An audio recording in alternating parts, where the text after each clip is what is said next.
देखिए question number 2 जो आपके पास है इस पेपर का, कहता है evaluate whether marginal utility theory can fully explain the link between changing price of a good and quantity demanded of that good. Majority यहाँ पर ये गलती करते हैं कि वो इनकम सब्स्टिट्यूशन इफेक्ट बना के बैठ जाते हैं। आपने भी यही किया था? नहीं, मेजॉरिटी लोगों ने इनकम एंड सब्स्टिट्यूशन इफेक्ट बनाया हुआ था यहाँ पे। इन डिफरेंस कर्व के साथ लिंक किया हुआ था, बजट लाइन के साथ लिंक किया हुआ था। आपने तो नहीं की, इसने करनी भी नहीं थी क्योंकि उसने पूछा हुआ ही नहीं। जब वो in difference curve income substitution effect के बारे में पूछता है तो वो बताता है कि भाई according to indifference curve theory, या वो आपको इस तरह लिख के देगा कि भाई प्राइस चेंज हो गई, प्राइस बढ़ गई या प्राइस कम हो गई तो मुझे बताएं क्या होगा। वहां पर आपने वो चीजें करनी होती हैं, यहाँ पर वो चीजें आपने नहीं करनी। तो क्वेश्चन जो है कहता है कि मुझे यूटिलिटी का लिंक बता दें, मार्जिनल यूटिलिटी का लिंक, और मुझे ये बताएं कि क्या ये प्राइस और डिमांड को प्रॉपर तरीके से एक्सप्लेन कर सकता है। यानी कि सिंपल वो लॉ ऑफ डिमांड की बात कर रहा है, वो कोई आउट ऑफ द बॉक्स बात नहीं कर रहा, या कोई रॉकेट साइंस आपसे नहीं मांग रहा कि मुझे यूटिलिटी थ्योरी बताएं, या फिर वो सॉरी वो बताएं डिफरेंस कर्व थ्योरी बताएं, और मुझे जो है एमआरएस बताएं। वो इन चीजों के बारे में नहीं पूछ रहा आपसे। मार्किंग स्कीम को देखिएगा। देखिए 20 मार्क में आपका AO1 और AO2, 14 मार्क का आपका AO1 AO2 होता है, ठीक है। तो उसके अंदर नॉलेज भी आती है, उसके अंदर आपके पास एनालिसिस भी आती है, आपके पास एप्लीकेशन भी आ रही होती है। जरा गौर से देखिएगा इसको। सबसे पहले आपने क्या करना है, सबसे पहले सर इसमें मार्केट डिमांड आपने लिखा है, बनानी है, किधर बनानी है, रुक जाए जरा बताता हूँ सर। देखें सबसे पहले आपने क्या करना है, यहाँ पे आपने डिफाइन करना है और एक्सप्लेन करना है marginal utility and total utility. Marginal utility and total utility कहाँ से मिलेगा आपको? आप लोग जब नोट्स खोलेंगे तो नोट्स का जो आपके पास फर्स्ट टॉपिक है,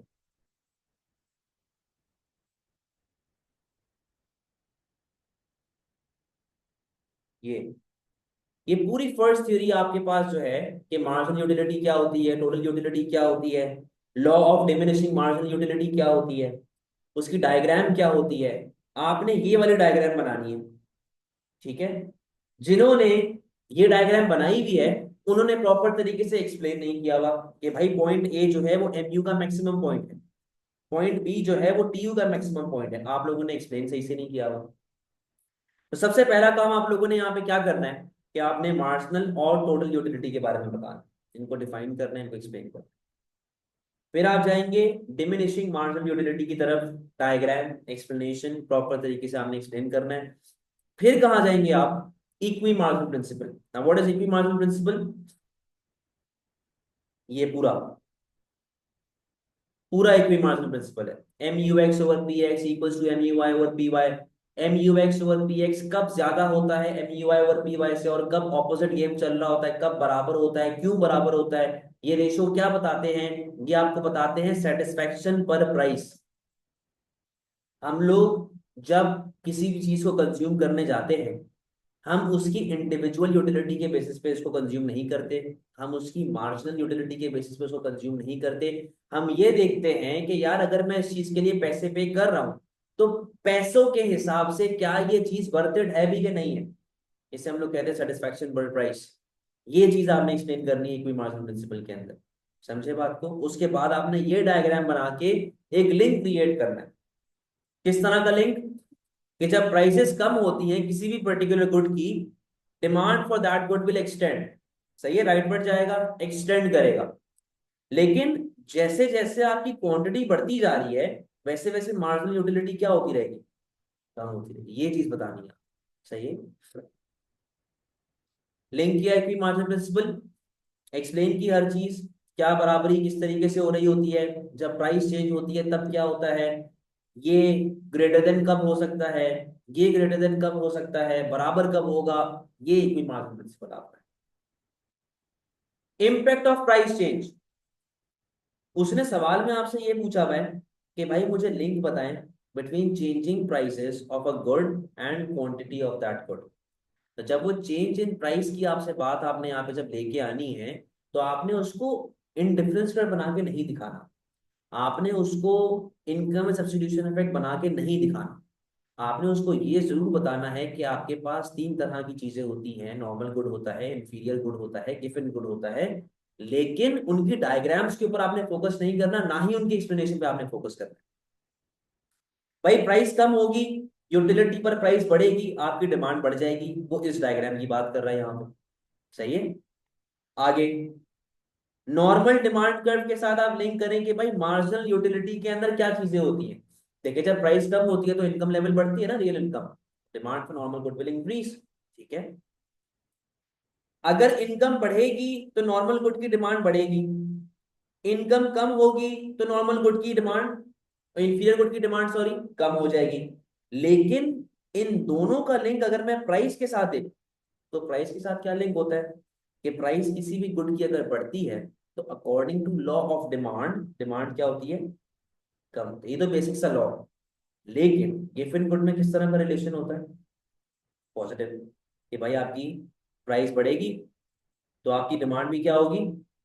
जनरल एक्सप्लेनेशन यहाँ पे दे, आपको कोई जरूरत नहीं इनकम सब्स्टिट्यूशन इफेक्ट यहाँ पे बनाने की। ठीक है, जनरल एक्सप्लेनेशन हम यहाँ पे देंगे। आगे आइएगा।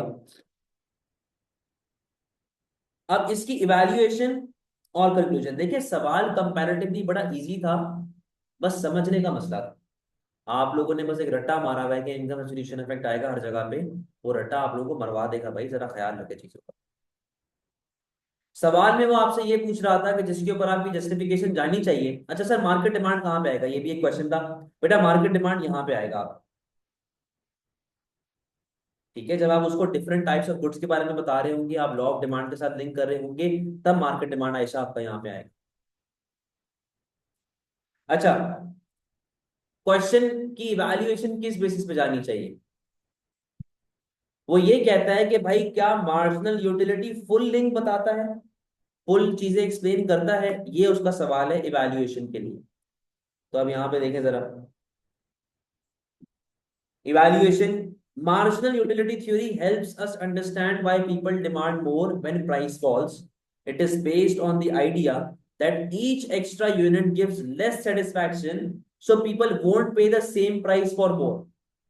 देखिए सोचने वाली बात है, अगर मैं कोई चीज कंज्यूम, मैं जूस पीता हूं फॉर एग्जांपल, मैं जूस की क्वांटिटी जब बढ़ाता रहूंगा तो उसकी सेटिस्फैक्शन जो है, एडिशनल सेटिस्फैक्शन कम होगी।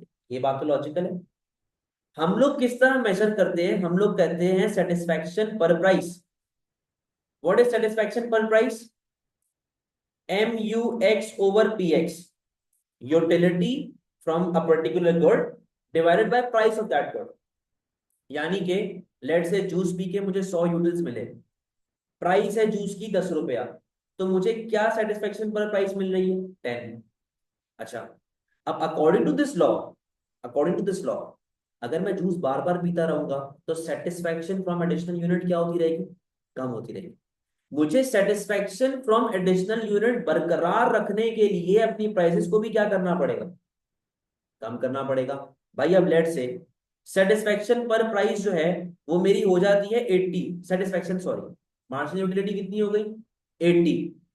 अब अगर मैं इसको 10 से डिवाइड करूंगा, यानी कि जो मेरे पास करंट प्राइस लेवल चल रही है, मैं अगर इसको 10 से डिवाइड करूंगा तो मेरा एम यू एक्स कितना आ रहा है आपके पास, ओवर पी एक्स कितना आ रहा है, 8, यानी कि सेटिस्फेक्शन पर प्राइस कितनी आ रही है, 8। बट अगर मैं इसकी प्राइस गिरा के 8 रुपया कर देता हूँ, 10 रुपए से कितनी कर दी, 8 रुपए, तो सेटिस्फेक्शन पर प्राइस मेरे पास कितनी आ जाएगी वापस से, 10 आ जाएगी। कहने का मकसद ये है, जूस की प्राइसेस, जूस मैं ज्यादा कंज्यूम करूंगा तो सेटिस्फेक्शन गिरेगी। ठीक है, लेकिन अगर मैं जूस की प्राइस भी गिरा देता हूं तो क्या सेटिस्फेक्शन पर प्राइस पे ओवरऑल कोई इंपैक्ट पड़ेगा मेरे पास, नहीं पड़ेगा। तो हमें इस सेटिस्फेक्शन पर प्राइस को मेंटेन रखना है, वरना तो यूटिलिटी के बेसिस पे तो हम लोग काम नहीं करते ना, हम तो सेटिस्फेक्शन पर प्राइस के बेसिस पे काम कर रहे होते हैं। आगे देखिएगा क्या कह रहा है, कहता है जी प्राइस गिरानी पड़ेगी आपको। It is based on the idea that each extra unit gives less satisfaction, so people won't पे the same price for more. तो जूस की प्राइस आपने क्या करनी पड़ेगी, आपको कम करनी पड़ेगी। However, the theory assumes all consumers act logically and have perfect information, which is not true in real life. Perfect यहाँ पे सॉरी, जो आपका यूटिलिटी थ्योरी है, यहाँ पे मैंने आपको एक बात बताई हुई थी कि हमारे पास परफेक्ट नॉलेज है, हमें कोई फीडबैक की और एडवर्टाइजिंग की जरूरत नहीं होती, there is no difference in quality. अब वो चीज बैकफायर कर रही है ना यहाँ पे। क्या लिखा हुआ है कि भाई ये लोग कहते हैं कि हर बंदा लॉजिकली एक्ट करता है, हर बंदे के पास परफेक्ट इन्फॉर्मेशन होती है, जो कि रियलिटी में एग्जिस्ट नहीं। Many people are influenced by advertising habits emotions rather than careful calculation. अब ये नोट्स के हिसाब से अगर मैं आपको बताऊं, ये वाला पेज जो है आपके पास, limitations of marginal utility theory, वो सारी आपकी वैल्यूज कि जी हैबिट भी होती है। अब जैसे सिगरेट है, सिगरेट लोग जितना पीते हैं उनको उतनी सेटिस्फैक्शन मिलती है। स्पोर्ट्स है, जिम है, आप जितना जिम करते हैं आपको उतनी सेटिस्फैक्शन मिलती है। आपकी यूटिलिटी गिरती तो नहीं है ना भाई।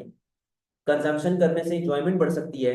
क्वालिटी एंड कंसिस्टेंसी पे भी डिपेंड करता है, अदर थिंग्स पे डिपेंड करता है। तो ये सब जो क्रिटिसिजम्स हैं वो सब आपकी इवैल्यूएशन में आ रही है। ये बात आपने बताई। Also marginal utility is hard to measure because satisfaction is a feeling not a number. Simple सी बात है।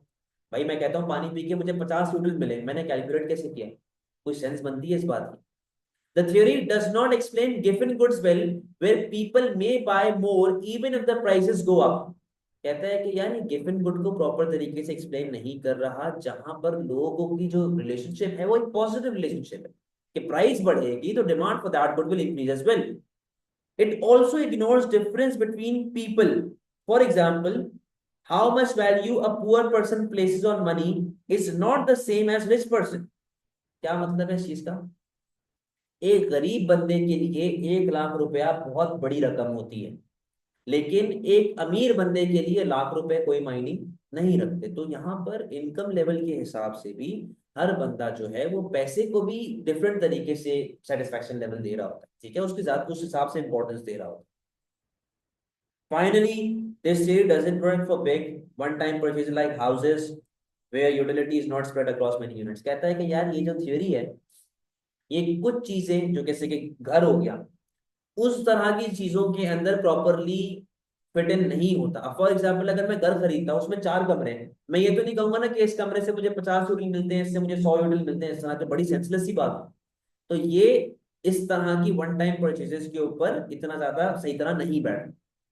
Conclusion, overall, marginal utility theory is a useful way to explain why demand decreases when price rises। ये तो बड़ी simple है, simple सा law है।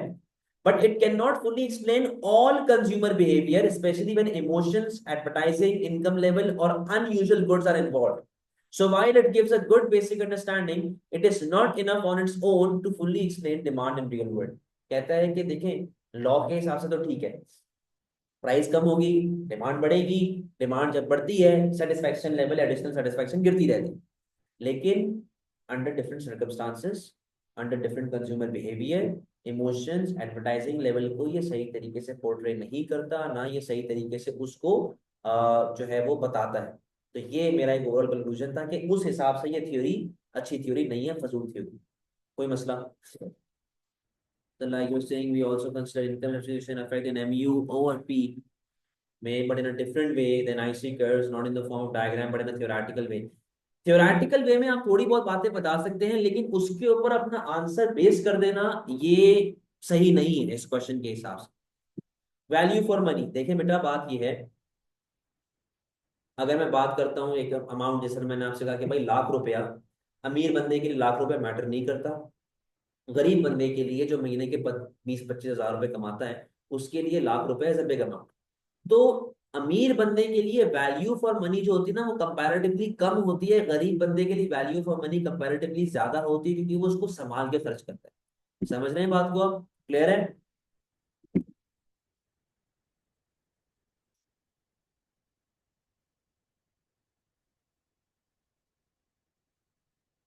अच्छा, कुछ बच्चों ने क्वेश्चन नंबर 3 भी अटेम्प्ट किया था। Sir law of diminishing marginal utility theory may be considered goods versus in equimarginal principle we take two goods maximum। but in equimarginal principle we do take two goods but satisfaction per price, ठीक है, MUX over PX equals to MUI over PY। अच्छा, कुछ बच्चों ने question number 3 भी attempt किया था।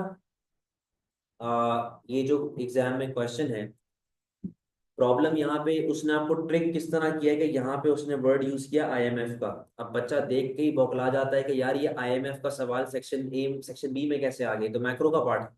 तो वो पूरा पढ़ता ही नहीं है इस क्वेश्चन, उसने पूरा पढ़ा ही नहीं, जिसकी वजह से उसको मजबूरन क्वेश्चन नंबर 2 पे जाना पड़ा। सवाल पड़ेगा प्राइवेटाइजेशन क्या होती है कि when a public sector is converted into a private sector. ठीक है, public sector from the private individual ने खरीद ली, प्राइवेटाइजेशन होती है। Privatization is often required by the IMF and the World Bank before they are prepared to offer support to countries requiring loans, grants, debt relief, and debt cancellation program. ये सारे IMF के roles हैं, आप लोगों ने पढ़े हुए भी हैं मैक्रो में। ये सब IMF के रोल्स हैं।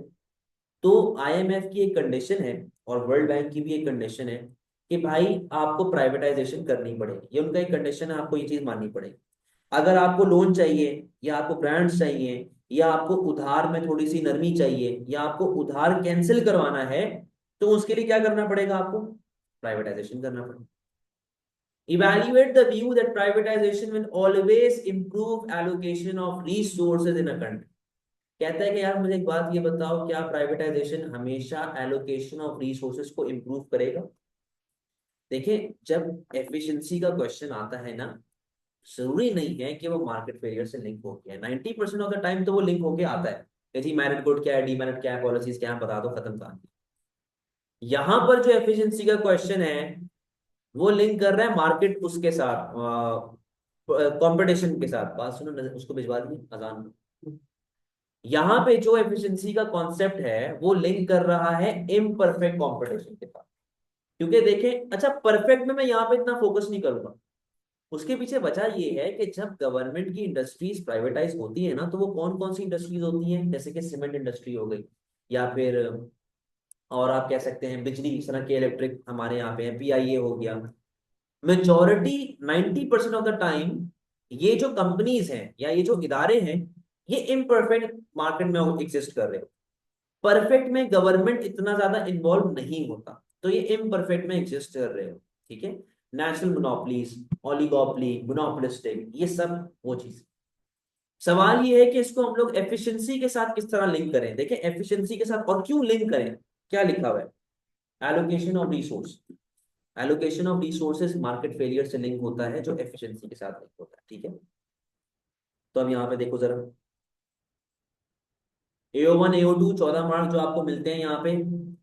Define privatisation, what is privatisation, notes में सारी बातें आपको मिल जाएंगी। शॉर्ट कॉन्सेप्ट का जो टॉपिक है वहां पे प्राइवेटाइजेशन की अच्छी खासी डिटेल लिखी हुई है, वो आपको मिल जाएगी। लिंक विद एफिशिएंसी, एफिशिएंसी का पूरा अपना एक चैप्टर है। एलोकेटिव एफिशिएंसी क्या है, प्रोडक्टिव एफिशिएंसी क्या है, एमएसपी इक्वल्स टू एमएससी, सारी चीजें आपने इस तरीके से एक्सप्लेन कर दी। ठीक है, लिंक विद इम्परफेक्ट कंपटीशन, क्यों, वही वाली जो मेरी बात है कि गवर्नमेंट के जो इदारे होते हैं मोस्टली वो एग्जिस्ट कर रहे होते हैं इम्परफेक्ट कंपटीशन के अंदर। इसमें एग्जिस्ट करते हैं भाई, इम्परफेक्ट कंपटीशन में एग्जिस्ट कर रहे हो। ठीक है, अब बात सुनिएगा, मोनोपोली, मोनोपोलिस्टिक, ओलिगोपोली, तीनों में से कोई से भी। लेकिन मैंने अपने आंसर स्ट्रक्चर के अंदर मोनोपोली और मोनोपोलिस्टिक की बात की भी है। आपकी मर्जी, ओलिगोपोली भी इन्वॉल्व करना चाहें तो कर सकते हैं, कोई टेंशन वाली बात नहीं। अब सवाल ये है कि सर आपने तो वो 50-60 डायग्रामें सिखाई हुई है, ओलिगोपोली की भी, मोनोपोली की भी, मोनोपोलिस्टिक की, हम कौन सी बनाए। आपने सिर्फ वो डायग्राम बनानी है जो उसका मेन ऑब्जेक्टिव है। मोनोपोली का मेन ऑब्जेक्टिव क्या होता है, प्राइस लीडर नहीं, तो वो तो उसका प्रॉफिट मैक्सिमाइजेशन। उसका मेन ऑब्जेक्टिव क्या है, प्रॉफिट मैक्सिमाइजेशन। प्रॉफिट मैक्स की डायग्राम बना लें। मोनोपोलिस्टिक का भी क्या है, प्रॉफिट मैक्सिमाइजेशन, उसकी डायग्राम बना लें लॉन्ग रन वाली। तो आपको 50-60 डायग्राम्स नहीं बनानी, आपको सिर्फ ये बतानी है कि इन केस गवर्नमेंट का इदारा जो प्राइवेटाइज हुआ है कल को मोनोपोली बन जाता है, या अगर वो मोनोपोलिस्टिक में एग्जिस्ट करता है, तो वो एफिशिएंसी के हिसाब से कहां पे स्टैंड कर रहा है, क्या वो प्रोडक्टिवली एलोकेटिवली एफिशिएंट है भी कि नहीं, समझे। अच्छा जी, परफेक्ट कंपटीशन के बारे में भी आप लोगों ने बताना है, लेकिन इतना ज्यादा उसके अंदर आपने गुम नहीं हो जाना कि आप परफेक्ट के बारे में ही लिखते जा रहे हैं। ठीक है, अच्छा जी, अब आगे देखिए मैं क्या लिख रहा हूं। मैं ये बता रहा हूं कि यार प्राइवेटाइजेशन कैसे एलोकेशन को इंप्रूव कर सकती है। देखिए बात सुने, एफिशिएंसी का मतलब सिर्फ ये तो नहीं है ना कि आपने एवरेज कॉस्ट के ही मिनिमम पे ऑपरेट करना है या आपने सोसाइटी के हिसाब से ही ऑपरेट करना है। बेटा रिसर्च एंड डेवलपमेंट भी एफिशिएंसी का पार्ट है। ठीक है, इनोवेशन भी एफिशिएंसी का पार्ट है। प्रोडक्टिविटी का बढ़ जाना भी एफिशिएंसी का पार्ट है, ट्रेनिंग देना भी एफिशिएंसी का पार्ट है। तो लिखा हुआ है कि how privatization can improve allocation. पहला पॉइंट है प्रॉफिट मोटिव। हर फर्म का ऑब्जेक्टिव होता है प्रॉफिट कमाना, तो they will focus on cost reduction methods, economies of scale, dynamic efficiency, ये भी तो एफिशिएंसी का पार्ट है कि नहीं। Market signals, prices guide firms to allocate resources where demand is highest, तो वो डिमांड के हिसाब से काम कर रहे होते हैं, ये एक बेनिफिट आता है। लेस पॉलिटिकल इंटरफेरेंस, जब पॉलिटिकल इंटरफेरेंस आती है तो उससे करप्शन भी आती है, उससे ब्राइबरी भी आती है, उससे डिलेड डिसीजन मेकिंग भी आती है। लेकिन प्राइवेट इदारा अगर होगा तो टेंशन ही कोई नहीं हो, फौरन से काम हो रहा हो। कंपटीशन आपका बढ़ेगा, एफिशिएंसी बढ़ती है, क्वालिटी इंप्रूव होती है।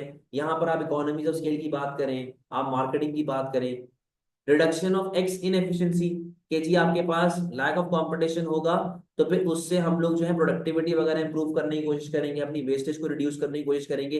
ये सब आपके पास बेनिफिट्स है, किस तरीके से आप एफिशिएंसी की तरफ जा सकते हैं। ठीक है, ये तीन डायग्राम्स है जो मैंने बनाई हुई है। पहली डायग्राम एमएसबी एमएससी वाली, ये मार्केट फेलियर की एमएसबी एमएससी की डायग्राम आ जाएगी। दूसरी डायग्राम आपके पास कौन सी आ रही है? दूसरी डायग्राम आपके पास मोनोपोली की आ रही है, प्रॉफिट मैक्सिमाइजेशन वाली, जहां पे आप किधर ऑपरेट करते हैं, MC is equal to MR के ऊपर। अब यहाँ पे देखो मैंने ड्रॉबैक के लिए डेड वेट लॉस छोड़ा हुआ है, ये मैं ड्रॉबैक में बताऊंगा।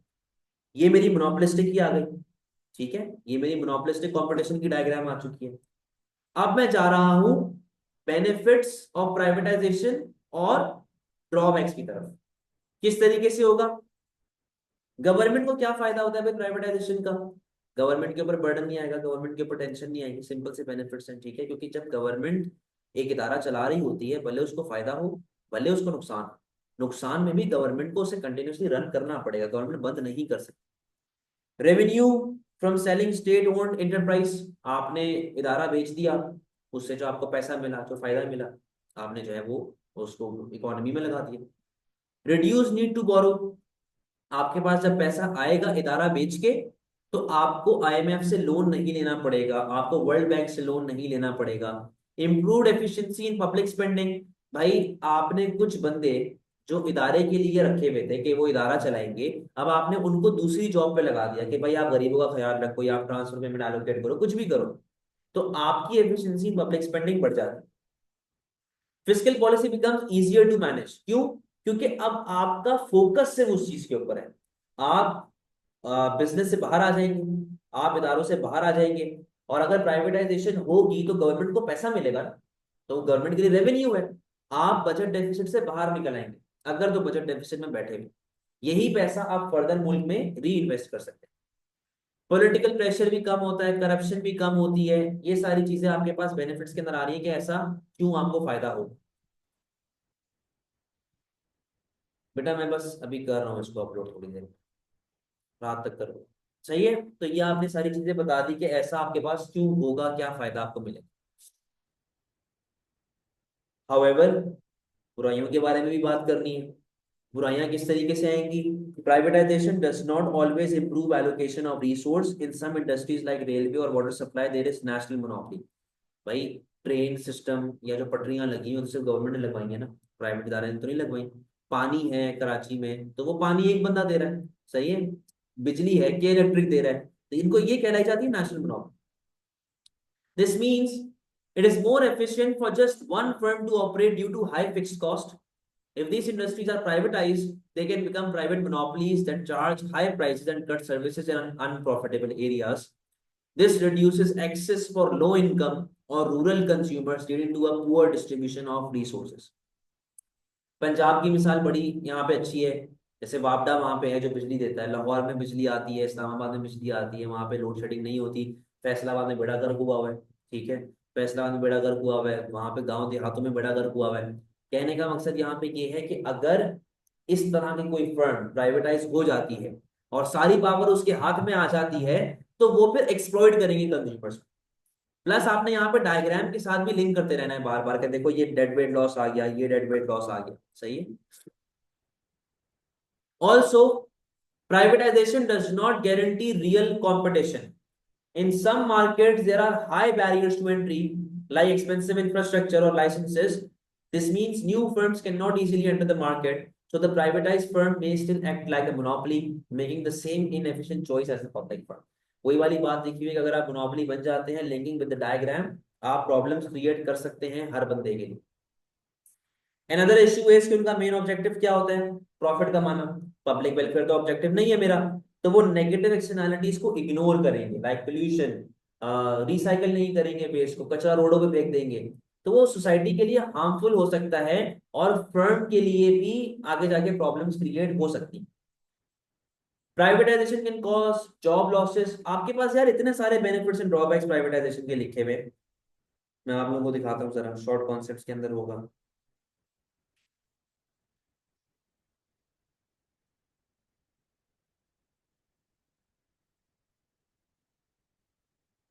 बल्कि इसमें नहीं, ये इसके अंदर है।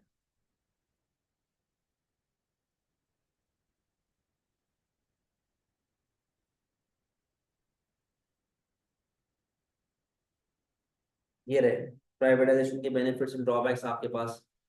तो ये मैं आप लोगों को भेज देता हूँ, इसका आप लोग स्क्रीनशॉट भी ले लें। ये भी आप लोग ऐड कर सकते हैं, ठीक है, तो ये भी आप लोग अपने पास आंसर में ऐड कर सकते हैं। ये एएस के अंदर मैंने डाला हुआ है, ए टू में ऐसा नहीं। ठीक है, अच्छा फिर क्या लिखा हुआ है? जॉब लॉसेस वाली बात, कि गवर्नमेंट हटेगी, गवर्नमेंट का ऑब्जेक्टिव जॉब देना होता है, प्राइवेट इदारे का ऑब्जेक्टिव कॉस्ट रिडक्शन होती है, तो वो बेकार वर्कर्स को नौकरी से निकालना शुरू करेगा। In some cases, profitable state-owned businesses are sold to private owners, and the government loses long-term income. Government loses long-term income.